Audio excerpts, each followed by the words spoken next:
Hello, everybody, and welcome to the Glory Reds podcast. It's your boy Don Benito. Ederson is a Red. Here we go, baby. Our first signing is through the door. We will be talking about that and what that means for Manchester United. Manchester United are tracking Lewis Hall. We will be talking about that. Matues Fernandes, Manchester United and West Ham have held talks. We will be talking about that. Alex Scott, Manchester United are checking to see if they can push something there. We will be talking about that. Tchouamine, the details about Tchouamine, how I still believe that this player is not gettable.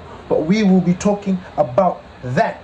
And without further ado, ladies and gentlemen, let me not forget, Marcus Rashford.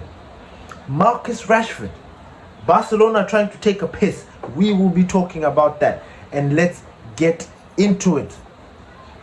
Manchester United have signed their first player of the season. 1 down, 6-7 more to go. Ederson, the Brazilian from Atalanta, is now a Manchester United player. Here we go, baby. Now, I feel that a lot of Manchester United fans are looking at this deal and thinking to themselves, you know what? If we're going to get this player, then we still need to get a marquee signing like Tchouamine or Baleba or all the big sign or Anderson. I get that. And Manchester United need to follow through. But I think what people are forgetting and are kind of missing is that this player that we've just bought, I personally think this was a bargain. This was a steal. This is going to be another one of those signings of the season. Another Seni Lamens, if you know what I'm talking about.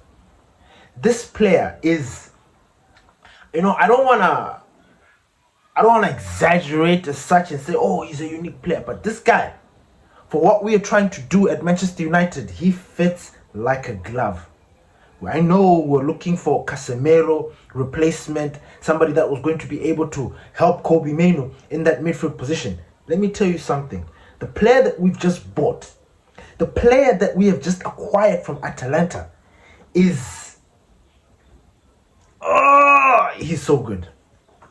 I've watched him in a couple of games, especially in the Champions League. I watched him. I saw how he moves. I saw how he operates. This guy is unique. This guy is what we need. He's tenacious. He's a box-to-box beast. He can play as a 6. He can tackle. He is technically gifted. He breaks play like, when you're looking at those players that run around and do the business, he's the guy.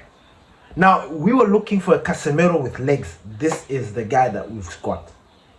And I'm absolutely buzzing about this player. I really am. I'm happy. I'm excited. Until yesterday, I was wondering to myself. I was starting to get frustrated. Starting to think, what's going on? Manchester United have told us that they're about to sign this player. Then why are we not getting that? Here we go. Why are we not getting that? Manchester United and Atalanta have agreed a deal. Why? I was looking at Monaco doing the deal with Ansu Fati. I was looking at this side, Real Madrid pulling Konate and Denzel Dumfries and other teams signing players. Barcelona signing Anthony Gordon. And I was just like, whoa. We too also wanted to sign players. We have got a player that's lined up. Why are we not bringing him in? So I am buzzing. I'm sure you guys are buzzing. I hope you're buzzing because this player that we have signed is absolutely going to change the game for us. Of course, a lot of people are expecting him to hit the ground running. I think he's going to hit the ground running. I do. South American players in the Premier League, they're like, they work. Some of them they don't, but most of them hit the ground running when they come to the Premier League. The intensity is the same. The kind of football that we play is the same. Of course, he's been playing in Serie A. Serie A is a different kind of league. It is slower. Maybe that's why he looks like he's special. But the player that we have signed is a game changer. Manchester United have acquired the player for £35 million plus a bonus of 3.9 million, which puts it at around 38. Let's just say 40 million. That's the whole deal. So this is for me. I think it's a bargain. I don't know what you guys think. Maybe please leave your comments in down below. Moving on. Lewis Hall. Manchester United are looking to sign Lewis Hall from Newcastle. And you know what? Do it. Do it. Do it fast. Do it fast. Please move. And I say this because Luke Shaw is past it. And you know the funny thing is, should we acquire this player, Luke Shaw is going to be another Shaw. He's going to be Roberto Carlos 2.0. Every single time Luke Shaw's position is threatened, he just becomes a beast. But I think he has rode his luck. Age has caught up with him. He's a little bit fragile. We need to look into the future. And this has got nothing, this is no hate on Luke Shaw. He's going to be one of the best left backs that we've had in a while. I mean, post Evra. But he's injury prone. He's getting of age. We need to start revitalizing the team. We need fresh blood in the team. So this has got nothing to do with us saying that he's shit or anything. He played 38 games, for crying out. He played all the games this season in the Premier League. And that's because he was fit. And he had his ups and downs, but he was good. So this has got nothing. This is no dig at Luke Shaw or anything like that. No, we appreciate him. We love him. But we need fresh blood. Luke and Lewis Hall is somebody that Manchester United are looking into signing. And I am looking forward to seeing that. They said it's one to watch. According to Ben Jacobs, it's one to watch. And I am going to be paying close attention to that deal. Moving on. Matues Fernandes. I was waiting for this kind of this conversation. You know, when you hear personal terms have been agreed, the clubs have held talks. You know, that is the language that you want to hear. And Manchester United and West Ham have held talks. Oh, that's what I was waiting to hear. Over the potential deal of Matues Fernandes.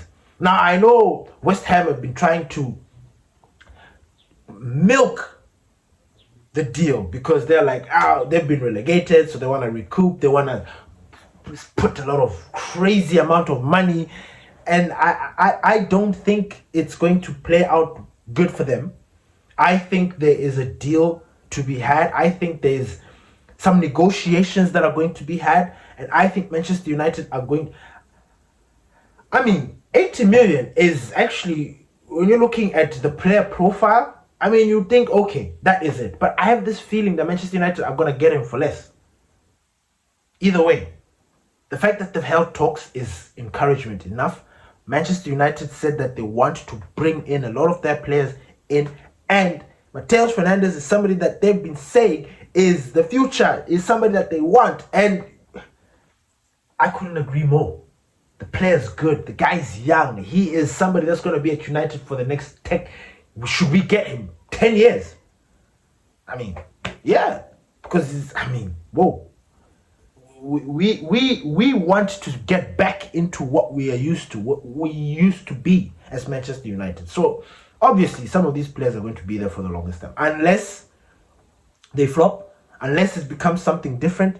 But I think Matues Fernandes is going to be somebody that we are going to really appreciate at Manchester United. So this is encouraging news.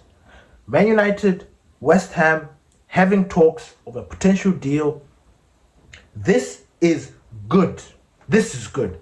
So we need to keep an eye out on that. But it's very, very encouraging. Moving on.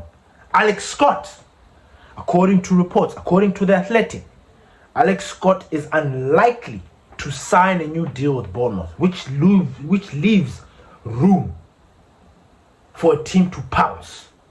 Now, the only team that has been linked to this player or admire this player is Manchester United. I don't know how much that deal is going to cost.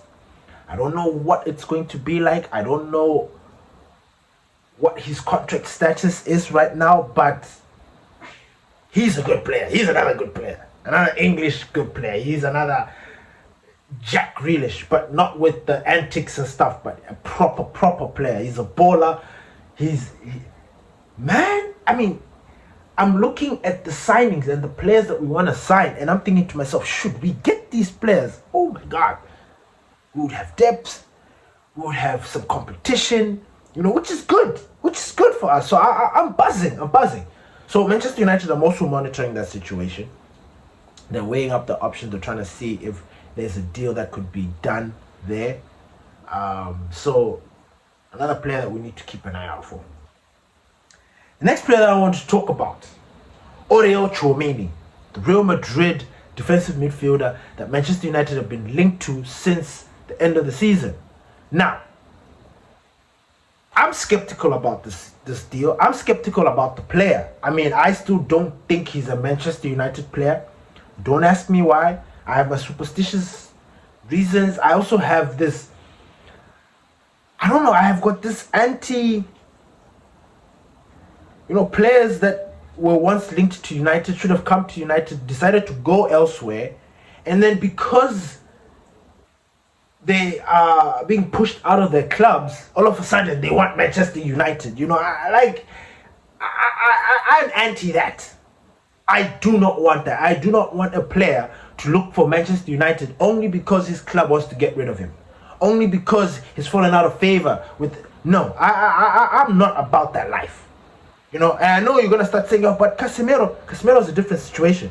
Casemiro had lost his place. There was an opportunity there, and he wanted to come to Manchester United. There is a difference.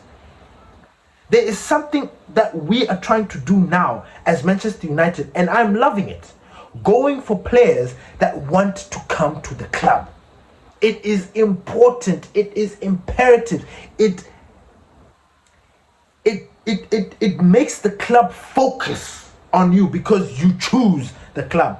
This thing of entertaining other clubs, oh no, I want to go here, oh, I'm still waiting to see this deal, that puts Manchester United off. Now, I'm not saying that that's what Tchouamine did, but Tchouamine has not indicated that he wants to come to Manchester United. He's not indicated that he loves Manchester United. We are the ones that are pushing this narrative. We are the ones that are pushing ourselves onto this player. Now, yes, of course, there was drama that happened at Real Madrid. There was drama between Fede Valverde and Tchouamine. Then I know that, I actually think that that's what sparked all of this. I don't think there was any depth or any truth to him wanting to come to Manchester United and Manchester United. I don't see it. I don't see it. And I will be one of those fans that will be glad if we don't get him. If he comes, I'll support him. And I'll praise him when he comes in, he does his business. But I am just not holding my breath. I am not getting too excited about Tchouamine. No. So here's the thing. There are two problems that Fabrizio Romano indicated about this player that might pose an issue for us. Number one, the wages. He's on a very high salary. And when he comes to United, I don't know how Manchester United are. They are done. I think the only player that's supposed to get a high salary is Bruno Fernandes. We are done with this thing of offering too much money to players. I mean, Ederson, you can imagine, he was earning 25,000 at Atalanta. It's crazy when you think about it. Anyway, but the high wage and high salary, that is going to be an issue for United. I think that's going to be. And then number two, internally and externally, in private and in public, Real Madrid have expressed that they want to keep this player. I don't see Real Madrid, okay, we're still waiting to see. But so far they've signed defenders. We've not seen them moving in for midfielders yet. I always said that, look, the midfielder that Real Madrid are trying to replace Tchouamine with, that's the one that we need to be looking at and trying to bid for the player. Forget this thing of going to get players that have lost their spots. Nah, leftovers. Nah. We are Manchester United. We need to have some sort of pride.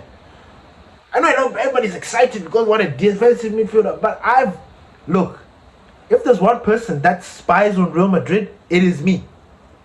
I watch Real Madrid. I check this. I pay attention to. Don't ask me why, but I do. And Tchouamine has. I don't see it. I don't see where this hype is coming from. He's all right, but he's not. He's not. He's not. He was not even pulling the numbers that Casemiro, an aging Casemiro, was doing. He's not. So I'm cool if we get him. I'm like, okay, I'll support him because he's wearing the badge. He's donning the badge. But other than that, if he's not yet a Manchester United player, I'm still going to be against it. There are other players that we can go. Adam Wharton is an example of a player. He's a defensive midfielder. He's played in the Premier League. You know, that already a tick. He's young, tick. You know, when we decided to go with Premier League proven, look at what it did for us. Brian Mbuemo, Mateus Cunha. It worked for us. Of course, Benjamin Sesko is a different story, but you understand what I'm trying to say. But Tchouamine, I don't know. I really don't know. And look, if I could tell Manchester United to stay away from this deal, man, I would be waving my hand like, yo, stay away from this player, stay away from this player. There's nothing there. He's normal. If anything, I would go for Camavinga. But the problem with Camavinga, he's kind of injury prone. I'll go for Camavinga over Oriol Tchouamine all day, every day. And people are going to be, I know, I'm telling you, if I had a choice between Camavinga and Tchouamine, I go for Camavinga all day, every day, because he's all action, baby. All action, tenacious. You know the story with Camavinga. So I'm cool with it. But let's wait and see. Let's wait and see if Manchester United really want this player. And if we're going to push for him, if Oriol really wants to come to Manchester United, bro, make it known. Give some sort of hint that you want to come to United. Do something. Don't just be there. It doesn't work like that, big man. It doesn't. There are other players. The Premier League is packed with midfielders that we should be going for, instead of looking at Real Madrid and trying to fund their next midfielder and all of that jazz. Nah, we shouldn't be doing that. Last but not least, Marcus Rashford. Look, Barcelona, I don't know what they're on. I think they're feeling themselves too much. I get it, but whoa, a deal is a deal. Marcus Rashford cost £26 million. You guys have the money. You guys went quickly and spent it on Anthony Gordon. You guys have got the money. You guys have won the La Liga, qualified for Champions League. Your revenue was up. You guys have got money. You've got money. I'd rather sell other players. Sell other players so that you can fund this. But pay the money. Now, Barcelona all of a sudden want to pay 13 million. They've indicated that they're prepared to pay 13 million. I don't know where this audacity comes from. I don't know. I don't know if we are cool like that. I mean, I think we are, but I don't know where they get this goal to think that they can just half the price that we said that we want. I don't know if they think that we want to get rid of Marcus Rashford that bad, that they can dictate the terms. No. And for Manchester United to actually get back and be that powerhouse, I think this kind of deal, these kind of negotiations, we need to stand our ground. Look, Marcus Rashford, yes, he wants to leave. I get it. But we own him. He's our player. He has to move to our beat. You understand? For if Barcelona are not going to pay the money that they initially said that they're going to pay, let's move on. Bring him back, find another suitor for him. Sell him then. Show Barcelona that, look, you guys took a piss. Marcus Rashford, I think any other club will buy him for 26 million. I think Chelsea can pay 26 million. I think Arsenal will pay 26 million, even 30 million for Marcus Rashford. I'm telling you, other clubs will pay the money that these guys are failing to do. So I think Manchester United need to hold their ground. And I'm not saying that we need to bring him back. No, this is just negotiations. This is just us as a club trying to stomp our authority and say, look, man, we're back in Europe as well. So we are back. This is Manchester United, baby. You put some respect on our name. So this move that Barcelona are trying to do is not it. It's not it. And I know a lot of fans are thinking to themselves, oh, maybe we're going to have to bring Marcus Rashford. Look, if push comes to shove, let him come back. Let him come back. There's plenty of room. We need the depth. You know, my thing is, we agreed the money, 26. Marcus Rashford was once, 40 million? It just keeps on dropping. Now these guys want to drop it even lower. For Marcus Rashford, are you joking? No ways. No ways. I'd rather keep him. I would rather keep him. If he's unhappy, that is his business. Let him run down his contract, then decide to go to Barcelona on free. By that time, things can change. A lot can change in a season. Maybe Barcelona will look elsewhere. Maybe that opportunity will disappear. Maybe it will bounce. But we need to keep the player if nobody else is going to buy this player. That's just where I'm at right now. I get that it's going to be a little bit difficult, but we need to keep the player. No ways, man. No ways. 26 million, these guys are failing to pay for Marcus Rashford. It's a joke. It is an absolute joke that these guys are refusing to pay this money.